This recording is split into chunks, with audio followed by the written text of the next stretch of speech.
नमस्कार। मैं आर के सक्सेना रीवा मध्य प्रदेश से आप सभी लोगों का बहुत बहुत स्वागत और अभिनंदन करता हूं। कोरोना काल चल रहा है तो उसी पर एक छोटा सा हमारा ये कॉमेडी है कि कोरोना काल से लॉकडाउन लगा हुआ है, एग्ज़ाम हो नहीं रहे हैं, लेकिन जैसे ही लॉकडाउन खुलेगा तो एग्ज़ाम होंगे। तो एग्ज़ाम में एक महत्वपूर्ण टॉपिक आपका बनेगा कोरोना। तो कोरोना पर निबंध भी आएगा।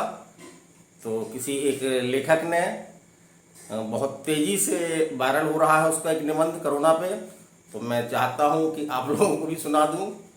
तो चलिए उसको मैं शुरू करता हूँ कि कोरोना पे एक निबंध कैसे लिखें। एक अनजान लेखक जिसका वीडियो बड़ी तेज़ी से वायरल हो रहा है, ये मैसेज, तो उसी को मैं थोड़ा सा अपने लहजे से आप लोगों को बताना चाह रहा हूँ। सुनिए। कोरोना एक नया त्यौहार है। कोरोना जो है एक नया त्यौहार है और होली के बाद आता है। इसके आने पर बहुत सारे दिन की छुट्टियाँ हो जाती हैं और सबसे बड़ा त्यौहार है। इसके आने से अन्य त्यौहार जो है, चाहे आपका ईद हो या नवरात्रि हो, सब त्यौहार जो है वो फीके पड़ जाते हैं। और आगे लिखा गया है, स्कूल और ऑफिस सब बंद हो जाते हैं, सब लोग मिलकर घर पर रहते हैं और मम्मी रोज नए नए फ्रूट बनाकर फेसबुक पर डिस्प्ले करती है, पापा बर्तन और झाड़ू पोछा करते हैं। कोरोना त्यौहार मास्क पहनकर और नमस्ते करके मनाया जाता है। कैसे मनाया जाता है? मास्क पहनकर और नमस्ते कहकर मनाया जाता है। इसके अलावा एक कड़वा काढ़ा पीना भी जरूरी होता है। इस त्यौहार में नए कपड़े नहीं पहने जाते। जैसे कि देखा होगा आपने, त्योहारों में अक्सर नए कपड़े पहनते हैं लोग। आप होली को छोड़ दें अगर हम, तो इस त्यौहार में नए कपड़े नहीं पहने जाते। पापा कच्छा और बनियान पहनते हैं। मम्मी ग्राउन पहनकर ही इस त्यौहार को सेलिब्रेट करती हैं। इस त्यौहार में हाथों को दिन में 10 से 20 बार धोना जो है वो कंपलसरी है। सैनिटाइजर किया जाता है। गर्म पानी का गार्गिल और भाप भी लेना होता है। बाकी त्योहारों में गले मिलना, हाथ मिलाकर सेलिब्रेट किए जाते हैं, लेकिन इस त्यौहार में एक दूसरे से दूरी बनाकर रखनी पड़ती है। खुशी के बजाय डर का माहौल रहता है। बाहर का खरीदा हुआ हर सामान एक दिन रखकर दूसरे दिन काम में लिया जाता है। और आगे देखिए, इस त्यौहार में हमें सावधानियां रखना सिखाया जाता है।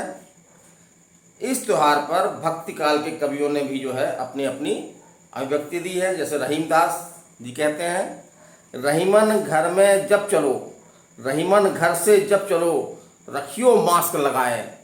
रहीमन घर से जब चलो, रखियो मास्क लगाए, ना जाने किस बेस में मिले कोरोना आए, ना जाने किस बेस में मिले कोरोना आए। कबीरदास जी में लिखा है, कबीरा काढ़ा पीजिए, कबीरा काढ़ा पीजिए, काली मिर्च मिलाए।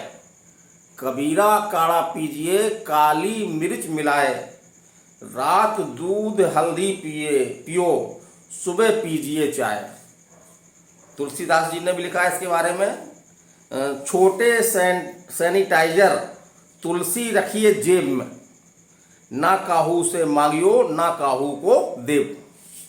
मतलब क्या लिखा है? छोटा सैनिटाइजर तुलसी रखिए जेब, ना काहू सो मांगियो, मतलब किसी से मांगना नहीं है, और ना काहू को देव, किसी को देना भी नहीं है। सूरदास जी लिखते हैं, सूरदास घर में रहो, सूरदास घर में रहो, ये है सबसे बेस्ट। जर जुखाम सर्दी लगे, तुरंत कोरोना टेस्ट। और मलुकदास जी, उन्होंने भी लिखा है इसके बारे में, आपको निबंध में इनका उल्लेख करना है। बिस्तर पर लेटे रहो सुबह शाम दिन रात, बिस्तर पर लेटे रहो सुबह शाम दिन रात, एक तो रोग भयंकरा ऊपर से बरसात। और अंत में कबीर जी की एक पंक्ति से मैं इसको समाप्त करना चाहूँगा। कबीरा वैक्सीन ढूंढ लिया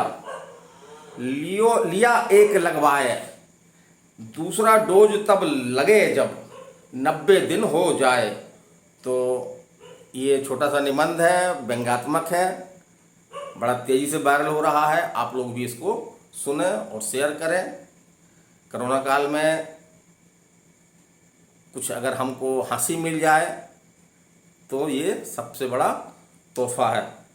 तो नमस्कार, धन्यवाद।